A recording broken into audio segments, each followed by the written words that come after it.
এই রঘুনাথ দাসের বৈরাগ্য, এই যে রঘুনাথ দাস, 16 গোস্বামীর মধ্যে বাবা এক গোস্বামী হলেন রঘুনাথ দাস।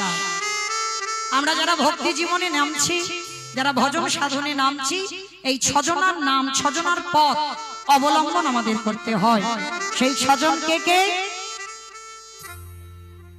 শিরব সনাতন ভট্ট রঘুনাথ,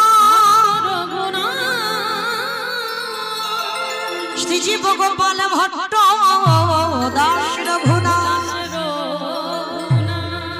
এই ছয় গোসাইয়ের করি চরণ বন্দন। যাহা হইতে বিঘ্ন নাশে অভীষ্ট পূরণ, এই ছয় গোসাইয়ে যদি ব্রজে কইল রাধা কৃষ্ণের নিত্য লীলা করিলা প্রকাশ।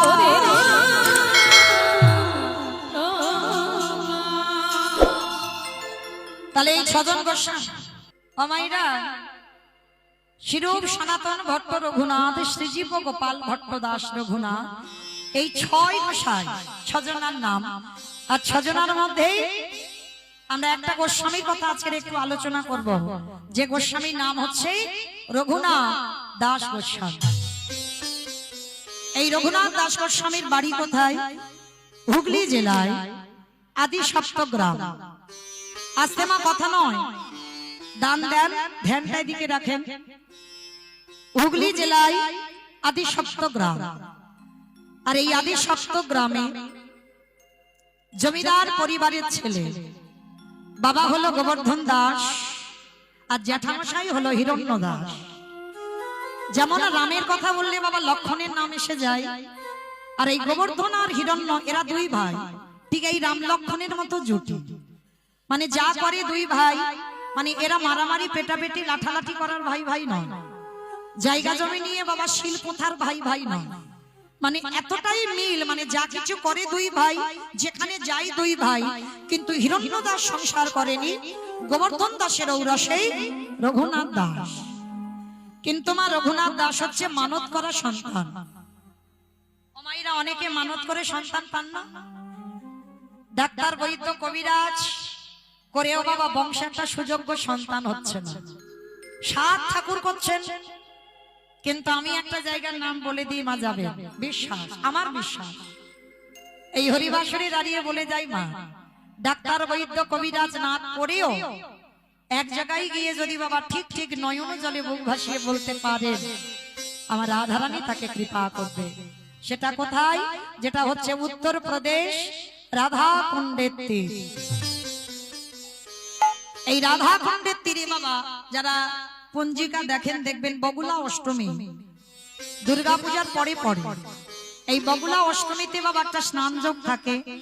এই স্নান যোগে যেটা রাধারানীর রাধা কুণ্ডের আবির্ভাব তিথি, এই রাধা কুণ্ডের আবির্ভাব তিথিতে গিয়ে যদি আমার রাধারানীর কাছে বাবা স্নান করে ভিক্ষার আঁচলটা পেতে যদি বলতে পারেন রাধে তুমি যদি করুণাময়ী হও, তুমি যদি কৃপাময়ী হও, তুমি যদি প্রেমময়ী হও, তুমি আমার বংশে একটা কৃষ্ণ বলা পাঠিয়ে দিও, যে অন্তিম সময় যে তোমার চরণ আশ্রয় করতে পারে। আজকে সেই রঘুনাথকে পেয়েছিল বাবা ওই রাধা কুণ্ডের তীরে মানত করে। আর যেদিন থেকে রঘুনাথ জন্ম নিয়েছে বাবা, জন্ম থেকেই বাবা বৈরাগ্য। সাধুগুরু বৈষ্ণব দেখলে ছোটবেলা থেকে রঘুনাথ তাদের সঙ্গে চলে যায়। বড় লোক তো, বড় লোক বলা ভুল হবে বাবা, এর বাবা জ্যাঠার সংসারে আয় ছিল মাসে 12 লক্ষ স্বর্ণ মুদ্রা, আর নবাবকে কর দিত 8 লক্ষ স্বর্ণ মুদ্রা কর। সেই রঘুনাথ আজকে ছোটবেলা থেকে বাবা সাধু সঙ্গ ভক্ত সঙ্গ করতে ভালোবাসে।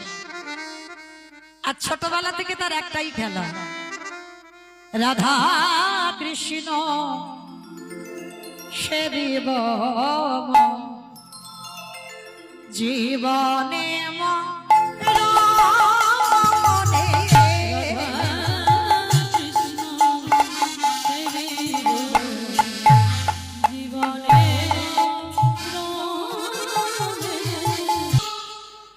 আজকে রঘুনাথ দেখতে দেখতে 5 বছর বয়স। বাবা জ্যাঠা মনে মনে ভাবলো এ ছেলে ঘরে রাখা যাবে না, ভাই একটা কাজ করা হোক, ওকে গুরু আশ্রমে পাঠানো হোক। 5 বছরের ছেলে রঘুনাথের হাতটা ধরে গুরু আশ্রমে গেল। গুরুদেবের নাম হলো বলদেব আচার্য। ভাইরা এইবার একটু মন দিয়েবেন কেমন। এই বলদেব আচার্যের কাছে নিয়ে গেছে। বলদেব আচার্য বলে উঠলেন, অসম্ভব গোবর্ধন, এই বড় লোকের ছেলে, একে আমি রাখতে পারবো না বাবা। কারণ বড় লোকেদের ছেলেরা একটু খামখেয়ালি হয়, ওরা একটু জেদি হয়, যখন যেটা বায়না ধরে ওদের জেদ মেটাতে হয়। ওই রকম ছেলে আমি রাখতে পারবো না বাবা, তোমরা তোমাদের ছেলেকে ঘরে নিয়ে যাও। গোবর্ধন আর হিরণ্য বলছে, গুরুদেব আপনি জানেন না আমাদের রঘুনাথ কেমন। গুরুদেব আপনি দুদিন দেখেন, দুদিন দেখে যদি বুঝতে পারেন যে রঘুনাথের স্বভাব ঠিক ঠিক লাগছে না, খবর দেবে, নিয়ে চলে যাব। ঠিক আছে গোবর্ধন, যখন বলছো আমি দুদিন তোমার ছেলেকে দেখব। বেশ, রেখে গেল রঘুনাথ দাসকে। আর রঘুনাথকে রেখে গেছে অন্যান্য পড়ুয়ারা আছে। শুধু তো রঘুনাথ একা নয়, এখন যেমন মা আমরা ছেলেদের বোর্ডিং এ রেখে পড়াই, সেখানে কি বাবা মা রোজ বললে রোজ যেতে পারে? একটা সময় আছে, একটা দিন আছে, সেই দিনে গিয়ে বাবা মা দেখা করতে পারে। সব সময় বললে ছেলেও আসতে পারবে না আর তুমিও যেতে পারবে না। তো আজকে সেই রঘুনাথ গুরুদেবের আশ্রমে বসে সবার সামনে বসেছে বাবা, অন্যান্য পড়ুয়ারা সব পিছনে বসেছে, আর রঘুনাথ সামনে বসেছে। ছোট ছেলে তো 5 বছর বয়স। আর গুরুদেব পড়াশোনা বলতে তখনকার দিনে ভাগবত গ্রন্থটা নিয়ে বসেছে, বাচ্চাদের বোঝাচ্ছে। আর রঘুনাথ সবার সামনে বসে বাবা নয়ন জলে বুক ভাসিয়ে দিচ্ছে, আকুল প্রাণে কাঁদছে। গুরুদেব পাঠ করতে করতে দেখছে রঘুনাথ কাঁদছে। আর পাঠ করতে করতে বাবা যারা যারা অন্যান্য পড়ুয়ারা বসেছিল তারা তো সব চলে গেল উঠে, কিন্তু রঘুনাথ ওঠে, বসে বসে কেঁদেই যাচ্ছে। ভাগবতটা রেখে গুরুদেব রঘুনাথের কাছে গিয়ে রঘুনাথকে কোলে নিয়েছে। রঘুনাথ, ও রঘুনাথ, কি গো বাবা, বাবা জ্যাঠার কথা মনে পড়ছে বুঝি? না গুরুদেব। তাহলে তোমার এখানে কোনো বন্ধু নেই ওই জন্য কাঁদছো বুঝি? না গুরুদেব। তাহলে কি আমার এই আশ্রমে তোমার মন টিকছে না, ভালো লাগছে না ওই জন্য কাঁদছো? না গুরুদেব। তাহলে তুমি কি ভাগবতের কিছু বুঝতে পারছো ওই জন্য কাঁদছো? না গুরুদেব। তাহলে তুমি কাঁদছো কেন? ওইটুকু ছেলে বলে উঠলেন, গুরুদেব আমি কেন কাঁদছি জানো? আমি কি তারে পাবো না?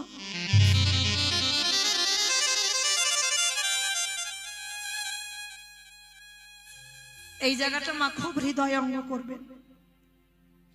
কীর্তন শুনতে শুনতে, কীর্তন গাইতে গাইতে যাবার সময় হয়ে গেল, তবু বাবার হৃদয়ে এতটুকু বৈরাগ্য এলো না,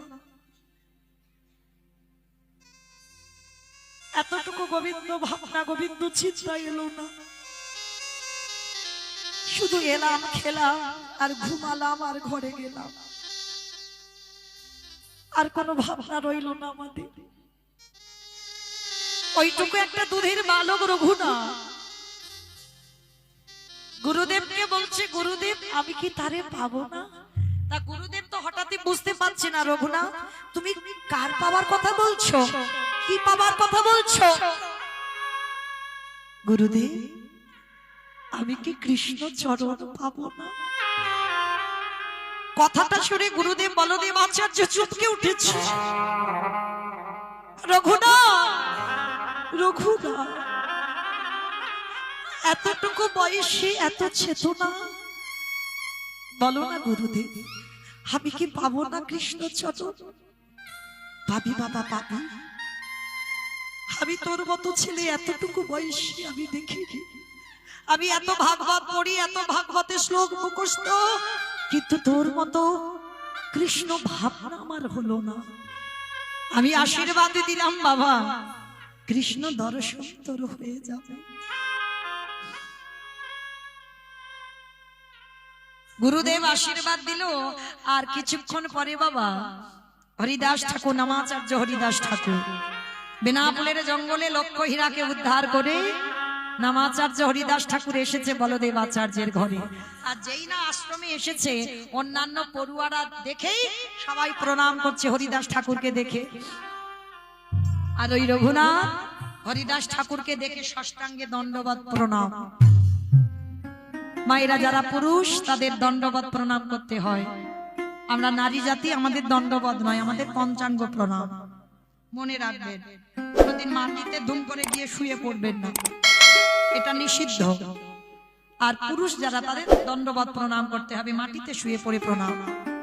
আর এই রঘুনাথ দাস গোস্বামীর মতো প্রণাম, দণ্ডবত প্রণাম জগতে কোনো ভক্ত পারবে না।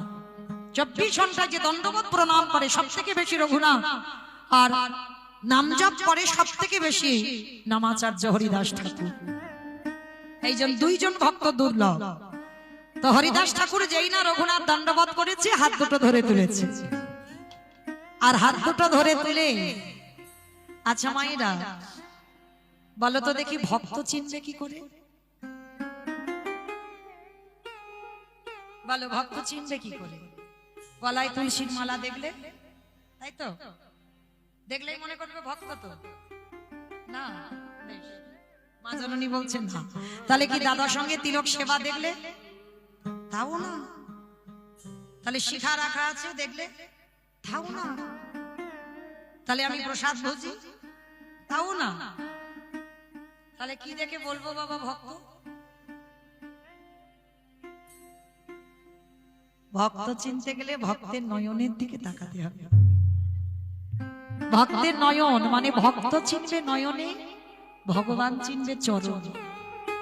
ভক্ত চিনতে গেলে বাবা তার নয়নের দিকে চাইতে হবে। একবার কৃষ্ণ নামে যার হৃদয় দোলে,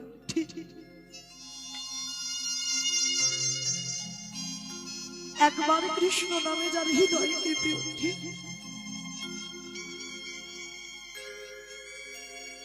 ত্রিনাদপি শুনেছি না তরিব সহিষ্ণু না, অমানি না মানদেন কীর্তনীয় সদা ক্ষতি। হৃদয়টা ঘাসের থেকে আরো নরম করতে হবে, গাছের মতো সহিষ্ণুতা হতে হবে। সমাজে যাকে কেউ মান দেয় না, তোমাকে মান দিতে হবে। ভক্তের মধ্যে কোনো মান সম্মান বোধ থাকবে না। যদি একটা গালে কেউ চর বসায় আর একটা গাল বাড়িয়ে দেবে, এমনি এমনি ভক্ত নয় বাবা। যেই না হরিদাস ঠাকুর রঘুনাথের হাত দুটো ধরে চোখের দিকে তাকিয়েছে, চোখের দিকে তাকিয়ে বলে উঠল, এই তো সেই মাটি, এই তো সেই মাটি যে মাটিতে বীজ পুঁতে দিলে অঙ্কুরিত হয়ে যাবে। পেয়ে গেছে, এই ছেলে পারবে কৃষ্ণ নাম প্রচার করতে, এই ছেলে পারবে জগতে ভক্তি সম্পদ কি জানাবার জন্য একেই আশা। আশীর্বাদ করলাম, কৃষ্ণ কৃপা হয়ে যাবে। তো ছোটবেলা থেকে রঘুনাথ সাধুগুরু বৈষ্ণবদের আশীর্বাদ প্রাপ্ত, সব সময় পেয়ে যায়। রঘুনাথ কিছুদিন পরে ঘরে ফিরল, আর আশ্রম থেকে ফেরার পর একেবারে বাবা কৃষ্ণ নামে উন্মাদ। যেমন মহাপ্রভু বাবার নামে গয়াতে পিণ্ডদান করে আসার পরে কিন্তু কৃষ্ণ নামে পাগল, তার আগে নয়। তার আগে আমার নিমাই সবার পিছনে লেগে লেগে বেড়াতো। বৈষ্ণবদের দেখলে বাবা পিছনে কাঁচা টেনে খুলে দিত, শিখা রাখা দেখলে পিছনে ওই শিখা ধরে টান দিত। মানে এত দুষ্টু ছিল নিমাই। হ্যাঁ, কিন্তু সেই নিমাই যেদিন বাবার নামে পিণ্ড দিতে গেল, আর পিণ্ড দিয়ে আসার পর কৃষ্ণ নামে একেবারে উন্মাদ। আর সংসারে মন বসে না। রঘুনাথের আজকে সেই দশা। গুরু আশ্রম থেকে ফেরার পর অনুমাত হয়ে গেল, কিছুতেই আর ঘরে রেখে দেওয়া যায় না। শেষে জ্যাঠামশাই হিরণ্যদাস রেগে গিয়ে বলে উঠলেন, রঘুনাথ কে আছিস নারী প্রহরী, ওকে কারাগারে বন্দী করে দে। এ ছেলে যখন কৃষ্ণ বলে না ওকে কারাগারে বন্দী কর। যেই না শুনেছে রঘুনাথ কারাগারে থাকবে, রঘুনাথ এসে বলছে, জ্যাঠামশাই এতদিন পরে তুমি ঠিক করেছ, এতদিন পরে ঠিক করেছ। লোকালয়ে থাকলে কৃষ্ণ ভজন হই, কৃষ্ণ ভজন করতে গেলে বাবা নিরঞ্জন জায়গা লাগে, আর নিরঞ্জন জায়গা না হলে কৃষ্ণ ভজন করে না। কি গো মায়েরা, ভুল বললাম? জপের মালা নিয়ে জপ করব সারাদিন, সত্যি কি নাম হয়? যদি হতো তাহলে বাবা ভোলানাথ বেছে নিত না কেদারনাথ বদ্রীনাথ পাহাড়ের মাথায়। ভজনে যেতে হলে বাবা তোমাকে নিরঞ্জন এই জগৎ থেকে লুকিয়ে যেতে হবে, তারপরে তোমার ভজন সঠিক হবে। রঘুনাথ বলে বলেন, ঠিক করেছো জেঠু, আমি এবার কারাগারে থাকবো, আমার নিরঞ্জন জায়গায় ভজন সঠিক হবে। শুধু কারাগারে রাখলো না, রঘুনাথ যাতে চলে না যায় হাতে পায়ে শিকল দিয়ে রেখে দিল। আচ্ছা বাবা ঠাকুর, আপনারাই বলেন, যারা কীর্তন বোঝেন, যাদের হৃদয়ে কৃষ্ণ প্রেম আছে, যারা একবার কৃষ্ণকে ভালোবাসে, তাদেরকে বাবা শিকল দিয়ে বেঁধে রাখা যায়?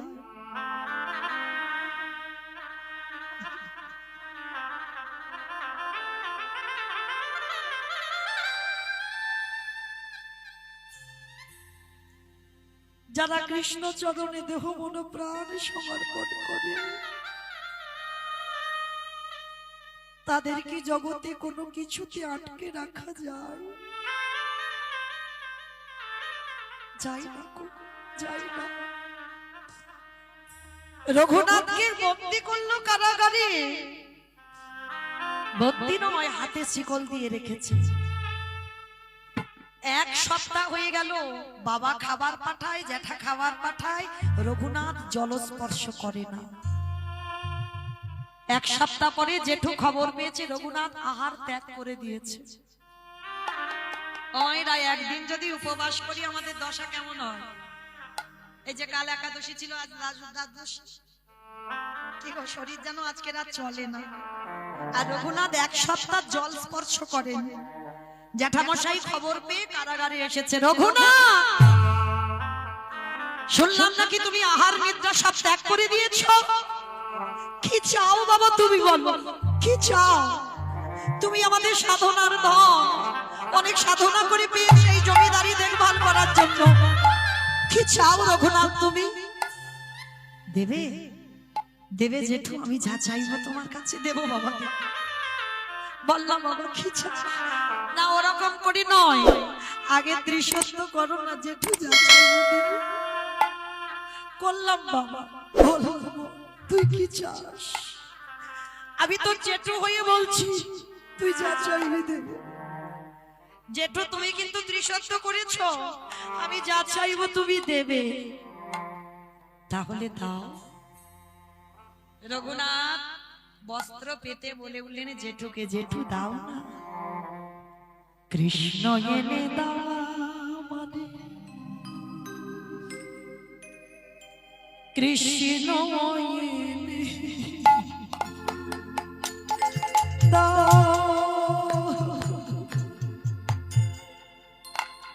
কৃষ্ণ এনে দাও,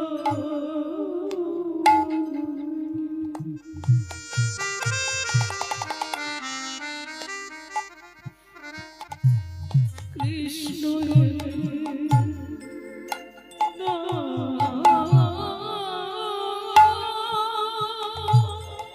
কৃষ্ণ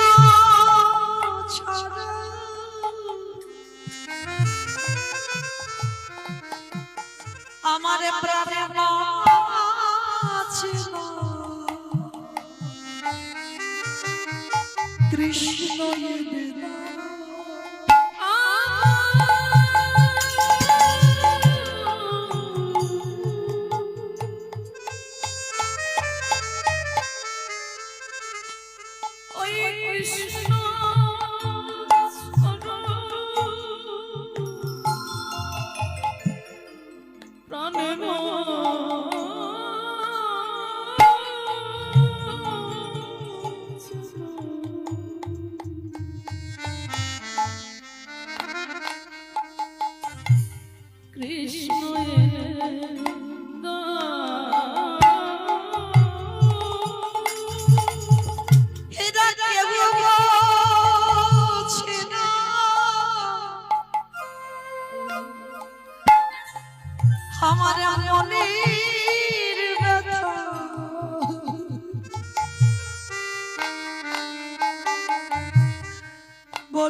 আমার মনের ব্যথা বলে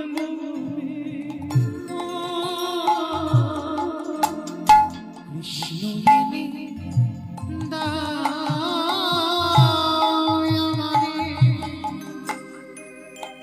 কৃষ্ণ এনে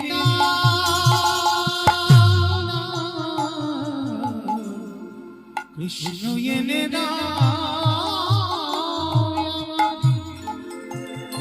কৃষ্ণ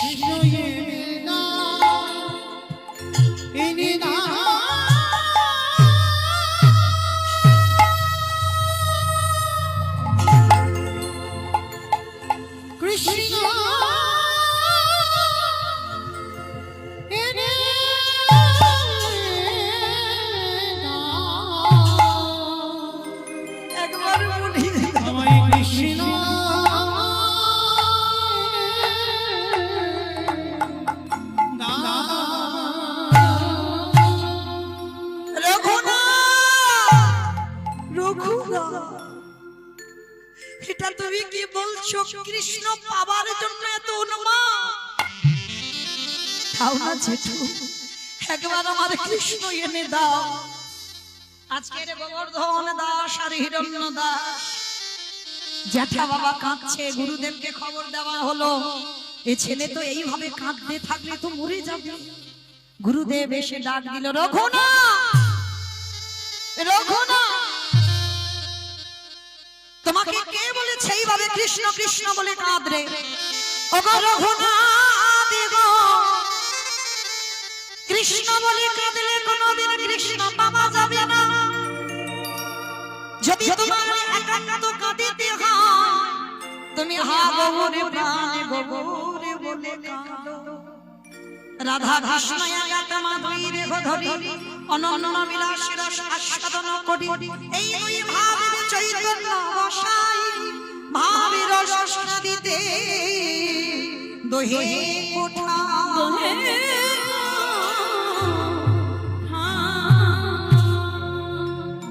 ওই ব্রজেন্দ্র নন্দন কৃষ্ণ নদিয়ার মাটিতে গৌর হয়ে এসেছে।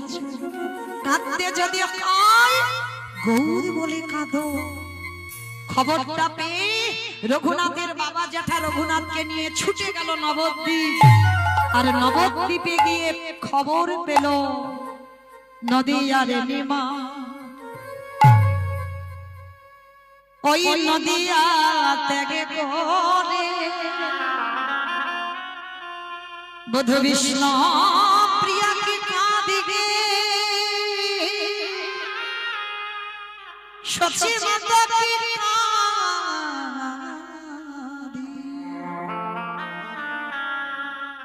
চির জনমের মতো নবদ্বীপ ত্যাগ করেছে। গৌর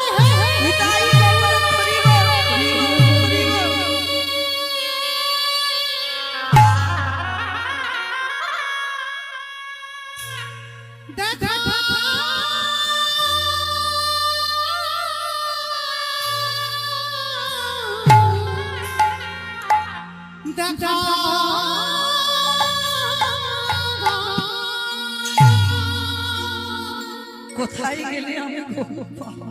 গোরাগুনে প্রাণ কাঁদে কি বুদ্ধি করিব দেখা দাও, একবার দেখা দাও। গৌরাঙ্গ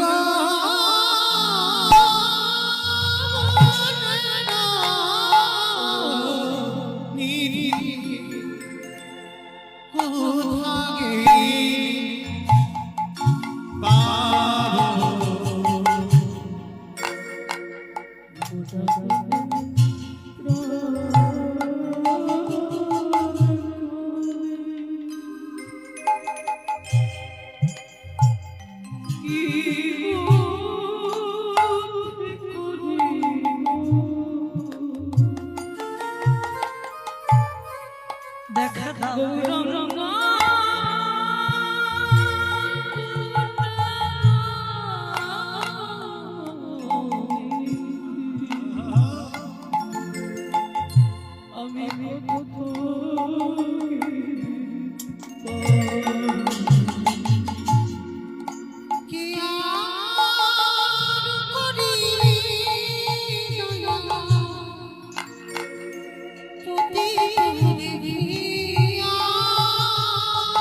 কোথায় গেলে আমি তোমায় পাবো গৌর?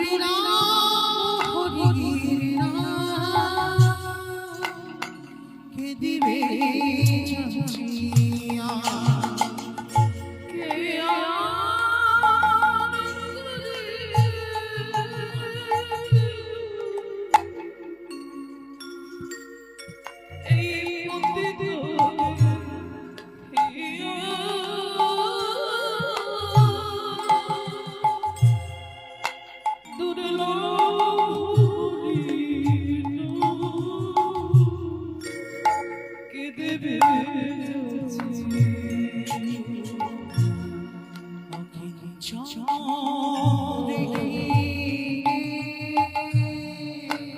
একবার দেখা দাও গৌর, দেখা দাও। আমি যে সবে খবর পেলাম তুমি নাকি কৃষ্ণ, তুমি গৌর হয়েছ। আমি জানতাম না। সকল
নবদ্বীপে নিমাইয়ার নিমাই না,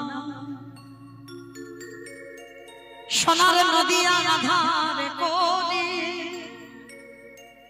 সুরধ্বনি আউজন বহে না, ওই বৃক্ষে আর ফল ফুল কিছু ফোটে না, সারা নবদ্বীপে যেন গৌর বিরহে অন্ধকার হয়ে আছে।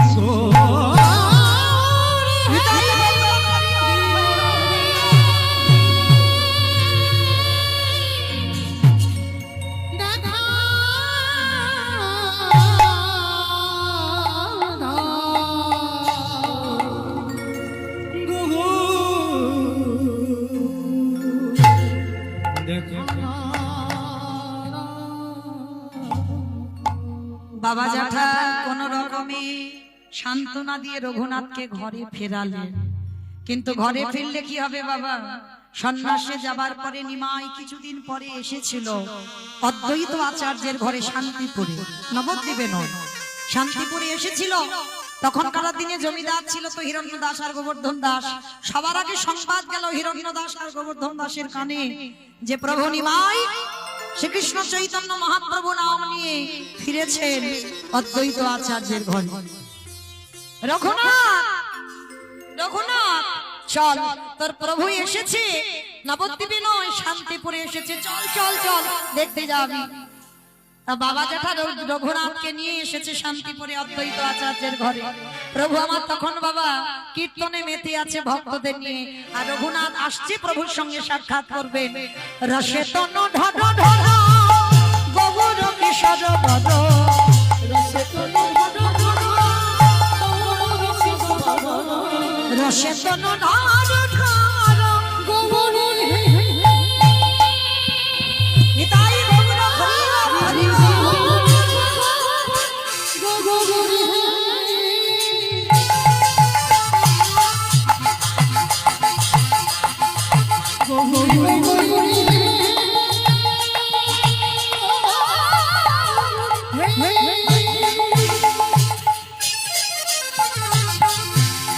হরি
প্রভু আমার হরি নাম করছে। রঘুনাথ গিয়ে বাবা একেবারে গৌর চরণে দণ্ডবাদ প্রণাম। প্রথম সাক্ষাৎ হলো যে কৃষ্ণ সেই গৌর জানতে পেরেছে। যেই না দণ্ডবাদ প্রণাম, রঘুনাথের হাত দুটো ধরে নয়নের দিকে তাকিয়েছে, গৌর হরি আমার। বাবা বাবা, এই মাটিটাই তো খুঁজে বেড়াচ্ছিলাম, কবে এর সঙ্গে আমার সাক্ষাৎ হবে। গদাধর, আমি যে পাত্রে প্রসাদ পেয়েছি, আমার প্রসাদ রঘুনাথকে একটু দিয়ে দাও। আজকে রঘুনাথ প্রসাদ পেল, এক সপ্তাহ প্রভুর চরণে কাটালো। কাটাবার পরে প্রভু বলছে, রঘুনাথ যাও বাবা, অনেকদিন তুমি সেবা করলে আমায়, এবার তুমি ঘরে ফেরো, কারণ এবার আমি ফিরে যাব জগন্নাথ মন্দির শ্রীক্ষেত্র নীলাচল। রঘুনাথ বলছে, প্রভু আমি যে সব ত্যাগ করে তোমার কাছে এসেছি, আমি তোমার চরণে আশ্রয় পেতে চাই। রঘুনাথ, এখন বাবা তোমার সেই সময় হয়নি। বাবা মা পড়াশোনা শিখিয়েছে, জমিদারি দেখভাল করো, এখন তোমার সেই বৈরাগ্য আসেনি যে তুমি আমার সঙ্গে যাবে। বাবা গোবিন্দ ঘোষ যাকে নিয়ে বৃন্দাবনে যাবে, শুধু অর্ধেক একটু হরিতকি রেখে দিল, ওটা ভগবানের জন্য, কালকে খাবে। তাই তো যারা গোবিন্দ ঘোষের চরিত্র শুনেছে, অগ্রদ্বীপের মাটিতে গোবিন্দ ঘোষ, হ্যাঁ আজও গোবিন্দ ঘোষের শ্রাদ্ধ হয়। ভালো করে ভেবে দেখেন ভগবান কেমন বৈরাগ্য শিখিয়েছে। মানে আজকে কারার খাবারের চিন্তা আজকের, কালকে কারার নয়। ভগবান বলেনি ব্যাংকে টাকা জমিয়ে রেখে দাও, ভবিষ্যতে চিন্তা করো। ভবিষ্যতে চিন্তা করতে নিষেধ, কৃষ্ণ ভক্তদের এইটা হয় না। আজকের কি খাবো আজকের চিন্তা করো, কালের চিন্তা নয়। সামান্য গোবিন্দ ঘোষ হরিতুকিটা অর্ধেক করে, মানে আজকের অর্ধেক খাবে, মানে নিজের জন্য নয় ভগবানের জন্য, কালকের অর্ধেক দেবে। অন্তর্যামী তো যখন দ্বিখণ্ডিত করছি, প্রভু আমার চমকে উঠলো, গোবিন্দ আমার সঙ্গে তুমি বৃন্দাবন যাবে, আর হরিতকিটা দ্বিখণ্ডিত করে রাখলে কালকে আমার দেবে তোমার হৃদয়ে সঞ্চয়।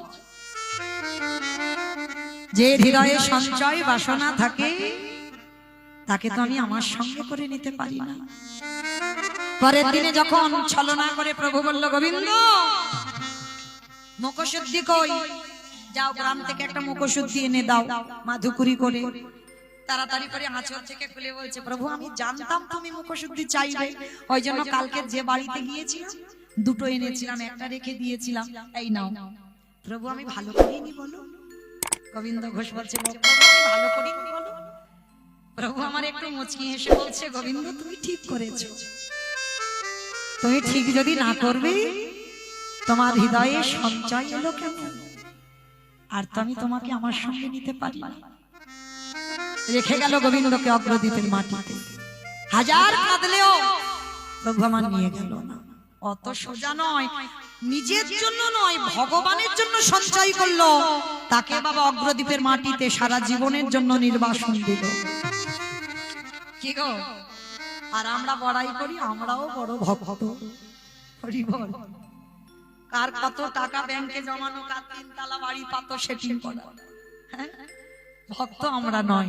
আজকে লক্ষ্য করে দেখেন সেই রঘুনাথকে মহাপ্রভু শিক্ষা দিচ্ছেন, রঘুনাথ ঘরে ফিরে যাও, সংসার করো, পড়াশোনা করেছ, বাবার জমিদারি দেখভাল করো, খবরদার তোমার এখন সেই বৈরাগ্য আসেনি। আর বৈরাগ্য যদি হয় তুমি লোক দেখানি বৈরাগ্য পালন করো। কি বাবা জগৎটাই তো সাজাই ভরপুর, সব লোক দেখানি বৈরাগ্য, দাদার সঙ্গে তিলক সেবা, হাতে নামের মালা, শিখা রাখা, গেরুয়া বাসন, প্রসাদ ভোজি, সব জগৎটা সাজা, ভিতরটা দেখো বৈষ্ণবতা হয়। বাবা ভোলানাথের গলায় না আছে তুলসীর মালা, না আছে বাবা শিখা, না আছে গেরুয়া বাসন, না আছে দাদার সঙ্গে তিলক সেবা, অথচ সেই পরম বৈষ্ণব বাবা ভোলানাথ 12 জন বৈষ্ণবদের মধ্যে একজন বড় বৈষ্ণব। কারণ বাবা ভোলানাথ আভরণে বৈষ্ণব নয়, বাবার ভিতরটা হচ্ছে বৈষ্ণব। তুমি যদি বৈষ্ণবের পোশাকও যদি না পরো, তোমার ভিতরটা যেন বৈষ্ণবতা হয়। কেমন আভরণ প্রয়োজন, কিন্তু আভরণের থেকেও বেশি মূল্যবান তোমার ভিতরটা যেন আগে বৈষ্ণবতা হয়।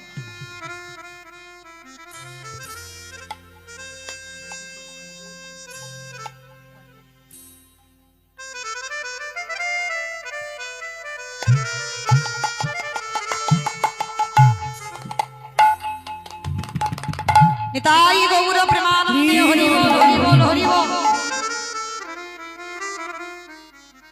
যেই নাচকে জগৎ সংসারী বাবা রঘুনাথকে কিছু বলছে, শোনো লোক দেখানি বৈরাগ্য পালন করবে না, তুমি গৃহে ফিরে যাও।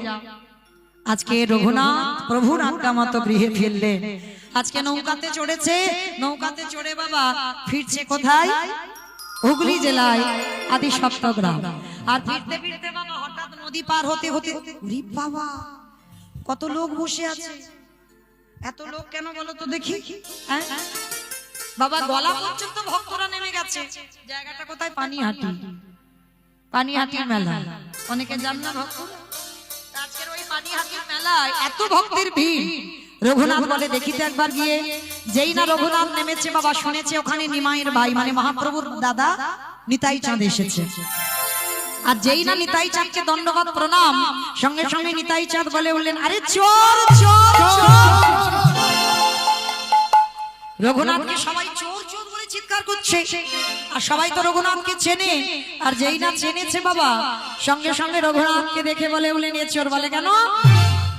বলে ও আগে নিতাই চরণ পাওয়ার আগে সরাসরি গৌর চরণে গেছে, তার মানে ও চোর। 15 নিয়ে এসো কেমন?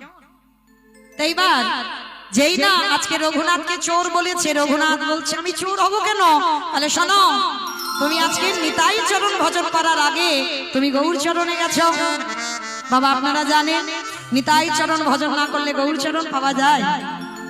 তাহলে আগে আমার নিতাই চরণ ভজতে হবে, তারপরে গৌর চরণ। এইবার সেই নিতাই চাঁদ আজকে রঘুনাথকে দণ্ড দিল। কি দণ্ড? না এই পানিহাটির মেলাতে যত ভক্তরা আসবে চিড়ে দধি দুগ্ধ মিষ্টি সবাইকে খাওয়াতে হবে।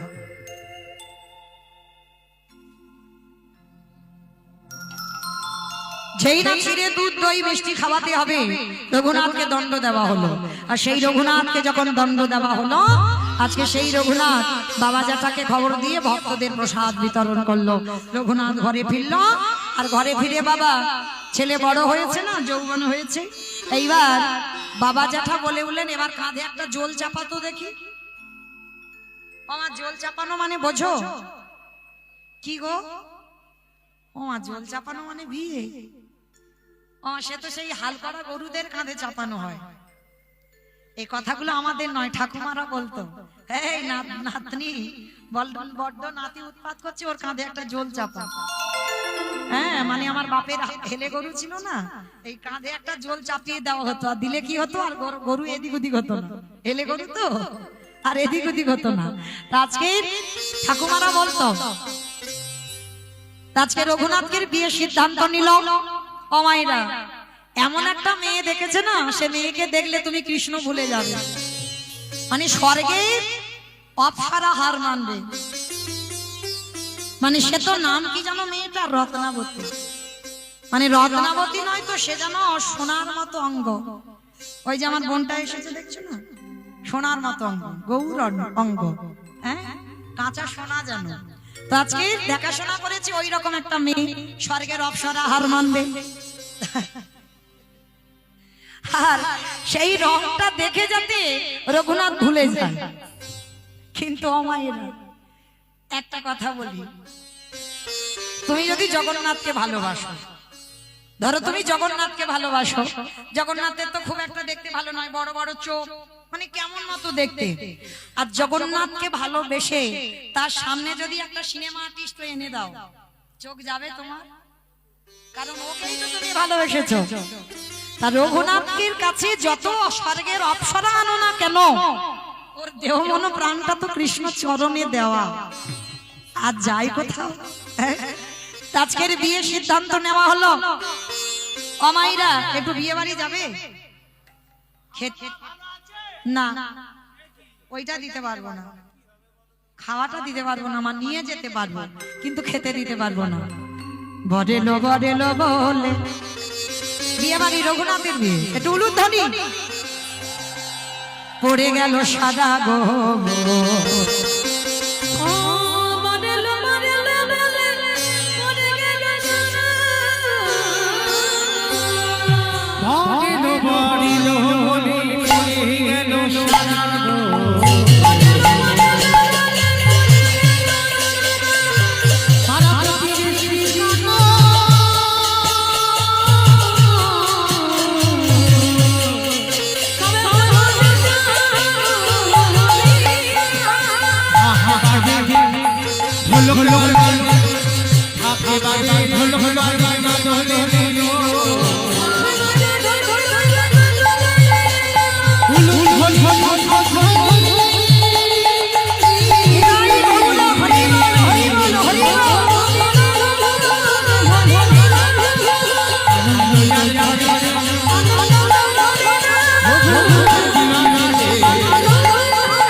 শুভ লগ্নে রঘুনাথের বিবাহ সম্পূর্ণ হলো।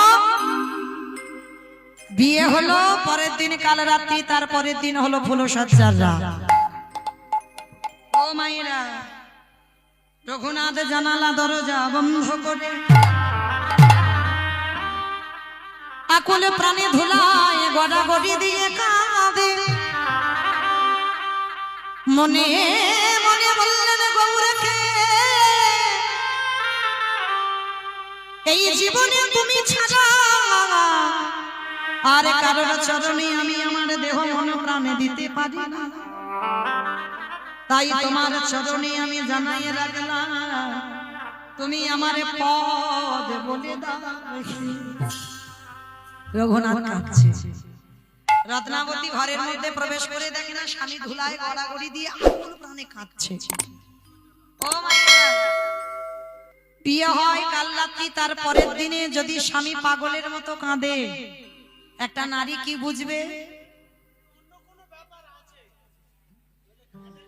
সেটা তোর জন্য হবে ওমা সেটা ওর জন্য হবে রঘুনাথের জন্য না হবে হ্যাঁ রঘুনাথের জন্য কেন হবে যে নারী বদন দেখেনি কোনদিন ভালো করে নারী বদনের দিকে তাকাইনি কারণ মনে রাখতে হবে বাবা এই নারী জাতিদের বদনের দিকে তাকানোর আগে তার চরণ দর্শন করতে হয় অপরাধের মধ্যে পড়ে যায় বাবা সরাসরি নারী বদন দেখা যায় না চরণ দুটো দর্শন করে নারী বদন দেখতে হয় এটা আমি বলিনি মৌমিতার কথা নয় রামায়ণে বাবা যখন রামচন্দ্র 14 বছর পরে বন থেকে এসে অযোধ্যায় সিংহাসনে বসলো পিছনে ছত্র ধরেছিল লক্ষণ আর ছাতাটা ধরে বারবার রামের গায়ে ঢলে ঢলে পড়ে যাচ্ছে ঘুম পাচ্ছে মানে এত ঘুমাচ্ছে না সে ছাতা ধরে রাখতে পারছে না বারবার ঘুমিয়ে পড়ে যাচ্ছে রামচন্দ্র রেগে গিয়ে বলল লক্ষণ আমি এতদিন পরে সিংহাসনে বসলাম তোর আনন্দ না হয়ে তুই ঘুমোচ্ছিস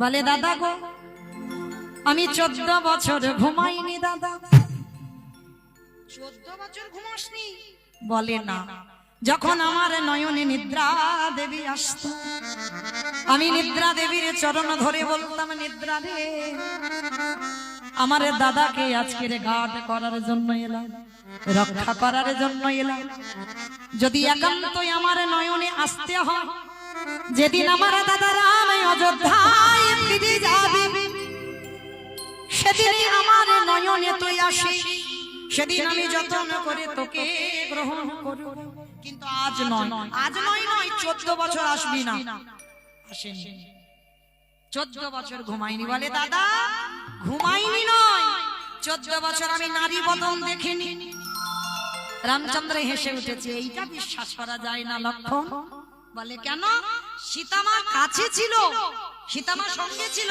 আর তুই বলছিস নারী বদন দেখিনি বলে দাদা গো তুমি বোধহয় ধর্ম জানো না তুমি বোধহয় শাস্ত্র জানো না শাস্ত্রে কি বলে জানো নারী বদন দেখার আগে মা সীতা ছিল বটে কিন্তু চরণ ছাড়া বদন আমি দেখি নাই গো আমি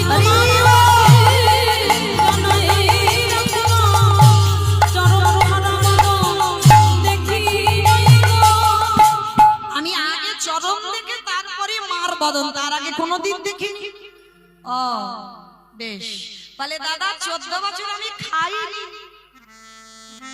কি গো মাইরা 14 বছর নাকি খাইনি লক্ষণ ব্রহ্মচর্য পালন করে 14টা বছর ব্রহ্মচর্য পালন করে বায়ু সেবা করেছিল আজকে উর্মিলা মানে সীতার বোন উর্মিলাকে ঘরে রেখে লক্ষণ গিয়েছিল রামের সঙ্গে 14 বছর বায়ু সেবা করেছিল তার রাম বলছে এই ভাই মিথ্যা কথা বললি আমি তো তোর রোজ ফল আনতে বলতাম বলে হ্যাঁ বলতে এনেছি তো বলে 14 বছর ফল এনেছি হিসেব করে বাবা দেখা যাচ্ছে লক্ষণ তার সাধনার বলে জানতো তো সমাজ বিশ্বাস করবে না আমার দাদা বিশ্বাস করবে না তার সাধনার বলে 14 বছরের ফল গুছিয়ে রেখেছে প্রজাদের দ্বারা গণনা করা হলো 14 বছরের মধ্যে 7খানা ফল কম দেখা যাচ্ছে রাম রেগে গিয়ে বলে 7 দিন খেয়েছিস বলে না দাদা 7 দিন তো আমি ফল আনতেই যাইনি তা বলে হ্যাঁ রে আমি যে তোকে বলতাম রোজ ফল আন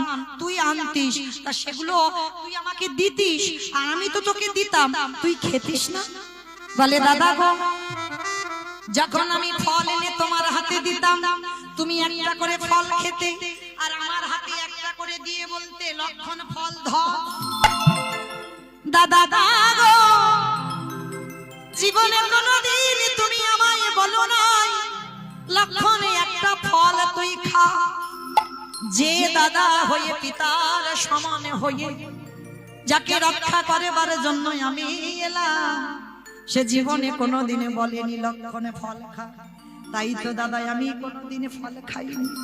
আমি তোমাকে দেখাতে চাইলাম যে দাদা পিতার সমান হয়, সেই দাদা যখন আমাকে খেতে বলল না, আমি ভাই হয়ে কি করে খাবো? তাই তোমাকে দেখিয়ে দিলাম একজন ভাই হয়ে দাদাকে কেমন ভালোবাসে। এমন দেখি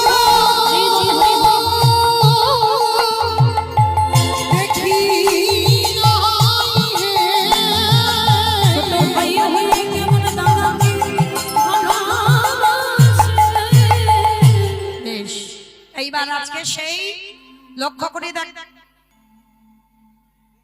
আমার কোথায় ছিলাম বলো তো? গন্ডগোল হয়ে গেছে। ধ্যাৎ, পিছনের বাড়িতে নয়। আমার কোথায় ছিলাম গো? ফুলসজ্জা। মা জননী ঠিক মনে রেখেছে, ফুলসজ্জার ঘরে ছিলাম। রত্নাবতী স্বামীকে কাঁদছে দেখেছে। স্বামী তুমি কার জন্য কাঁদছো? একজন নারী যদি দেখে স্বামী পাগলের মতো কাঁদে, রত্নাবতী বলো তুমি কার জন্য এত উন্মাদ, কার জন্য এত পাগল? আমি তোমার, রত্নাবতী বলছে আমি তোমার বউ নয়, আমি তোমার স্ত্রী নয়, আমি তোমার সহধর্মিণী। বলো তোমার কাঁদার কারণ কি? কার জন্য তোমার মন এত আকুলি বিকুলি? পারবে না রত্না, পারবে না তুমি তার কাছে নিয়ে যেতে। পারবো, তুমি একবার বলো সে কে?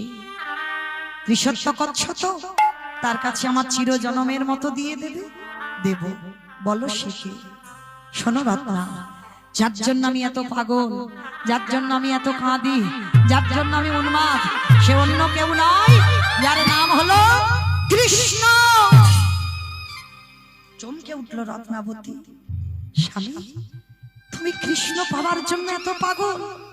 হ্যাঁ রত্না, পারবে এই রাত্রিবেলা আমাকে তার কাছে পাঠিয়ে দিতে চির জনমের মতো? ও মায়েরা, একটা নারী দেখাতে পারবেন এরকম সমাজে? 3 দিনের সম্পর্ক, বিয়ে কাল রাত্রি, পরের দিন ফুলসজ্জা, সেই রাত্রিতে স্বামী বিদায় নেবে। একদিনের জন্য নয়, 2 দিনের জন্য নয়, চিরজীবনের মতো বিদায়। রত্নাবতী বলে উঠলেন সত্যি যদি আমি তোমার সহধর্মিণী হই, আমি চেয়েছিলাম তোমার সঙ্গে ভজন সাধন করতে, কথা দিলাম চিরজনমের মতো আমি কৃষ্ণ চরণে পাঠাবো। তবে তোমার চরণে নিবেদন, এই 3 দিনের স্মৃতি নিয়ে সারা জনম কাটাইয়ে দেব। যদি কোনদিন কৃষ্ণ সঙ্গে তোমার সাক্ষাৎ হয়ে যায়, তুমি যেন এই দাসীকে ভুলে যেতে। শেষের দিনে এই দাসীকে তোমার চরণে ঠাঁই দিও। রাতের অন্ধকারে রত্নাবতী বের করে দিল রঘুনাথকে। রঘুনাথ ছুটে চলল জগন্নাথ ধাম, পুরী ধাম। সকাল হতে আদি সপ্তগ্রামের লোকেরা জেনে গেল রঘুনাথ চিরজনমের মতো সংসার ত্যাগ করেছে। খোঁজ খোঁজ করে খবর পাওয়া গেল রঘুনাথ পুরী ধামে আছে। বাবা জ্যাঠা অর্থ বস্ত্র পাঠাতো, আর সেইগুলো রঘুনাথ পুরীতে বসে গরিব দুঃখীদের দান করত। অপরাধ নিও না মা, এই জায়গাটা একটু শুনবেন খুব মন দিয়ে। যখনই রঘুনাথ দান করত বাবা জ্যাঠার পাঠানো সম্পদ, মহাপ্রভু পুরী ধামে বসে খুব অখুশি, পছন্দ করত না। বাবা এগুলোকে তো দান বলে না, এগুলোকে দান বলে? দেখবেন দুর্গা পূজা, কালী পূজা, সরস্বতী পূজা, কোন পূজার সময় দেখবেন একটা মঞ্চ তৈরি করে, স্টেজ তৈরি করে, আর সেই মঞ্চ তৈরি করে গ্রামের গরিব দুঃখীদের নামের লিস্ট তৈরি করে। হ্যাঁ, যারা গরিব কাঙাল পড়তে পারে না তাদের জন্য কম্বল দান, বস্ত্র দান, অর্থ দান হয় না মা? হয়তো দেখবেন মঞ্চের উপরে মানে ভরা শ্রোতা বসে আছে, তাদের মাঝখান থেকে ডেকে ডেকে লোকেদের নাম ধরে ডেকে ডেকে কম্বল দান, বস্ত্র দান হয়। ভালো করে বিচার করে বলবেন বাবা, সত্যি কি এটা দান হয়? না তাকে সমাজে ছোট করা হয়। সমাজকে দেখিয়ে দেওয়া হলো না ও গরিব, ও খেতে পায় না, ও পড়তে পারে না, তাই আমার আছে, আমার একটা আমিত্ব অহংকার, তাই আমি ওকে দিচ্ছি। একান্ত যদি দিতে চাও, ডান হাত দেবে, বাম হাত যেন জানতে না পারে। সত্যি যদি তোমার হৃদয় কাঁদে কারো দুঃখে, রাতের অন্ধকারে দাও, আর সেই রাতের অন্ধকারে দেওয়া সম্পদ তুমি জানবে, সে জানবে, আর যে জানবার মালিক সে জানবে। সমাজে তো কিছু হবে না জানিয়ে গো, সমাজ তোমার দুঃখের কথা শুনলে মজা নেবে, আর কিছু দেবে না। আজকে রঘুনাথকে খবর দিল, রঘুনাথ আমি এটা পছন্দ করি না। যখন বলল পছন্দ করি না, রঘুনাথ খবর পাঠালো আর দান করে না। রঘুনাথ নগরে নগরে ভিক্ষা করে এবার প্রসাদ পায়। আবার মহাপ্রভু বললেন এটাও আমার পছন্দ নয়। তাহলে কি করবে? জগন্নাথ মন্দিরে যে আনন্দ বাজার, মন্দিরের ভিতরে প্রসাদী যেখানে বিক্রি হয়, রঘুনাথ বসে থাকে, আর যে খাবারগুলো বেশি হয় রঘুনাথ সেই খাবারগুলো কেউ দিলে খায়।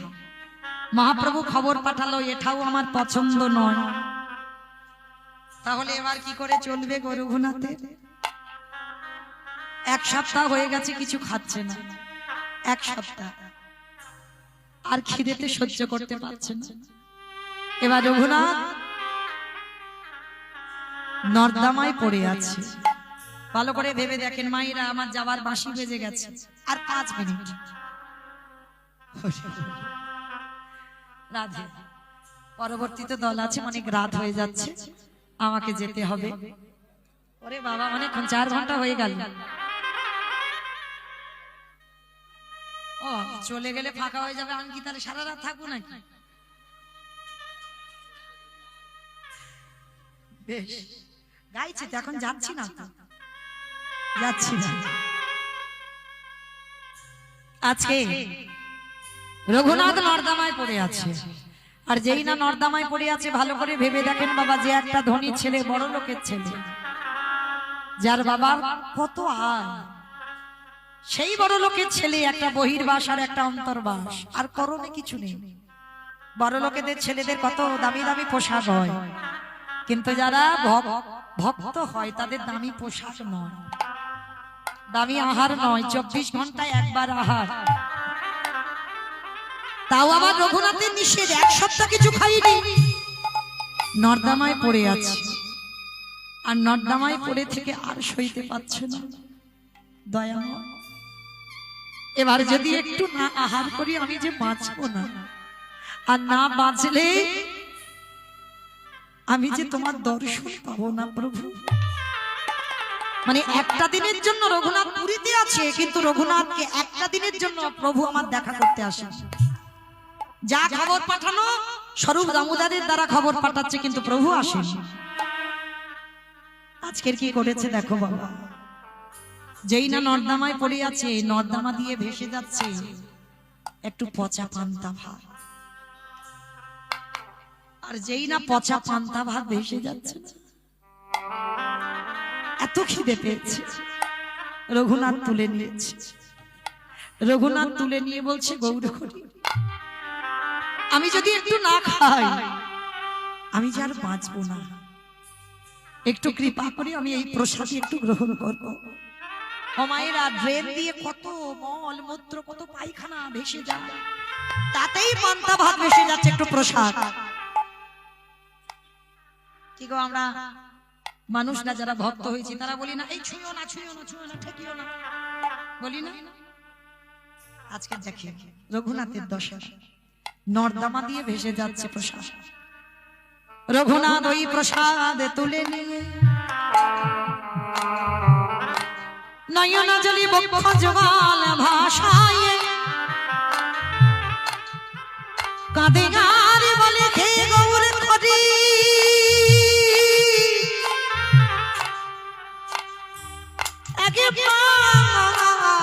কৃপা করে করুণা করে এই পচা প্রসাদ পান্তা ভাত নর্দমা থেকে তুলে নিয়ে আমি ক্ষুধা নিবৃত করার জন্য গ্রহণ করলাম। গৌরী হে নিতাই গৌর হরি বল, হরি বল। দেখা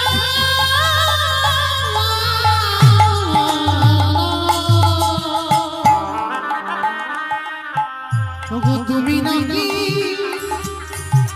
ভক্তের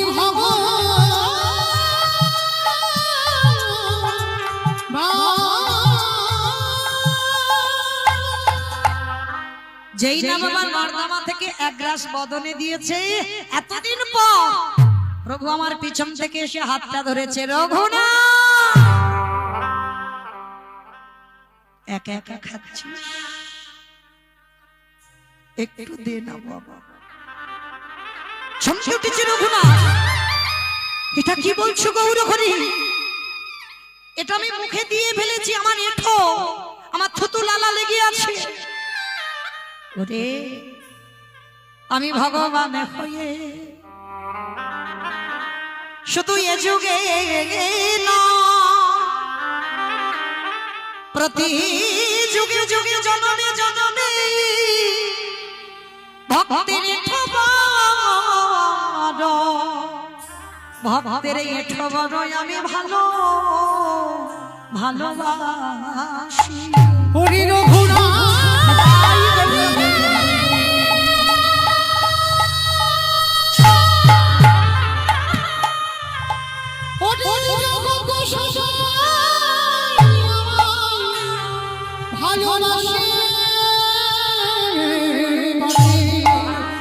কিন্তু তোর মতো করে আমায় কেউ ডাকে না।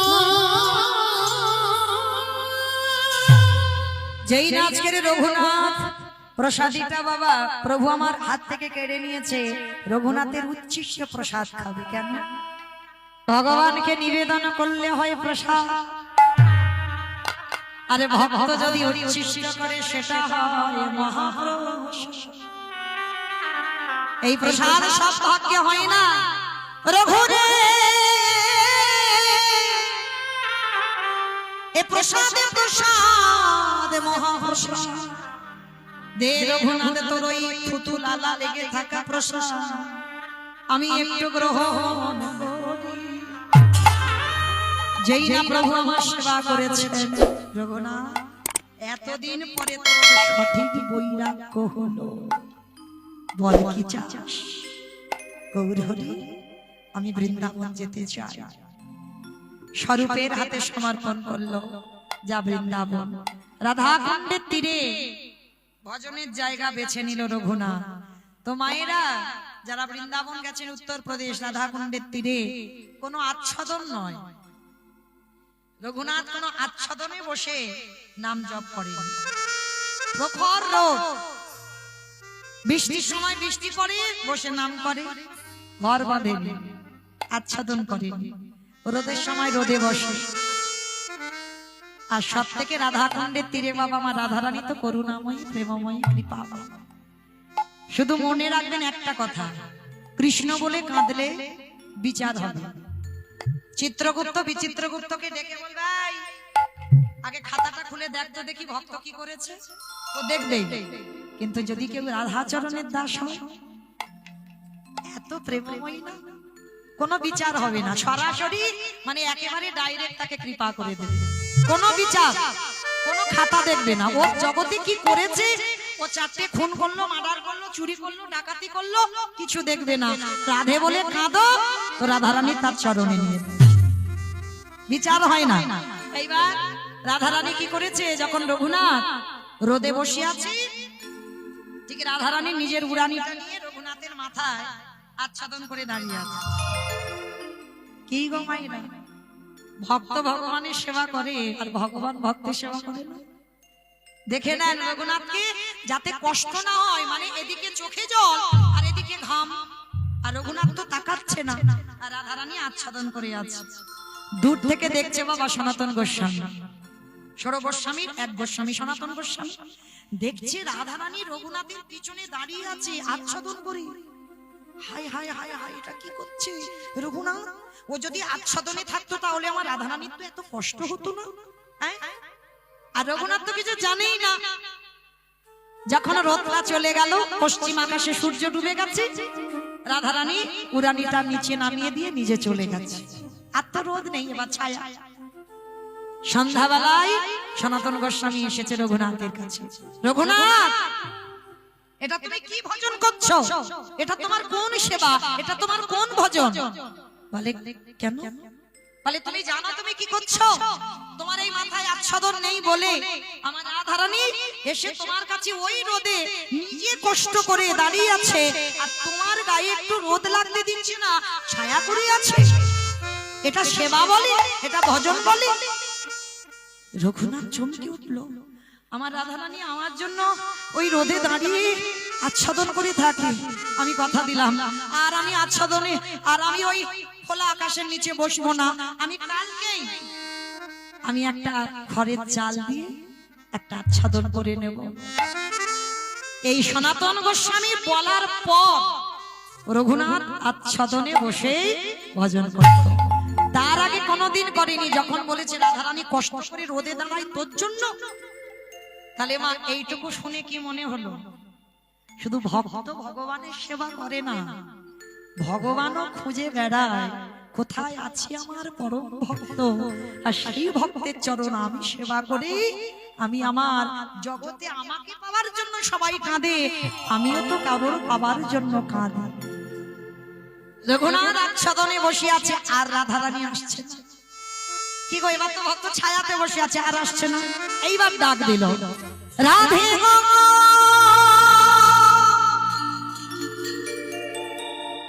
রাধে গো,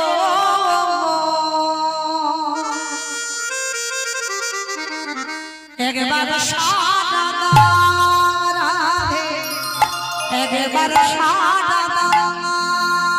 ও রাধে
ডাকলো, আরে কি রাধারানী আমার থাকতে পারে?